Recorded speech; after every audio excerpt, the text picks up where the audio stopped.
Temper మళ్ళీ leak అయిందోచ్. First look కంటే ముందే ఎన్టీఆర్ స్టిల్స్ బయటకు వచ్చేసాయి.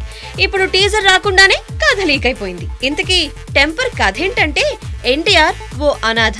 చిన్నప్పుడు తిండి తిప్పలేక అల్లాడిపోతాడు. ఓ అవినీతి పోలీస్ ఆఫీసర్ని చూసి నేను పోలీస్ అయితే అలాగే డబ్బులు సంపాదించొచ్చు కదా అని డిసైడ్ అవుతాడు.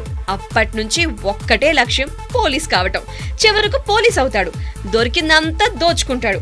వైజాగ్ దాదా అయిన ప్రకాష్ రాజ్ తో బేరం పెట్టుకుంటాడు.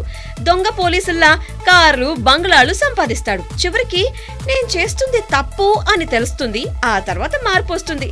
ఎవరి అరాచకాలకు అండగా నిలిచాడో వాళ్ళనే తుక్కు రేగొట్టడం స్టార్ట్ చేస్తాడు. తన టెంపర్ చూపిస్తాడు. అది టెంపర్ కథ. ఇదంతా వింటుంటే లక్ష్మీ నరసింహ గుర్తొస్తుంది కదూ. మన పూరికి మాత్రం ఈ బల్బు వెలగలేదేమో.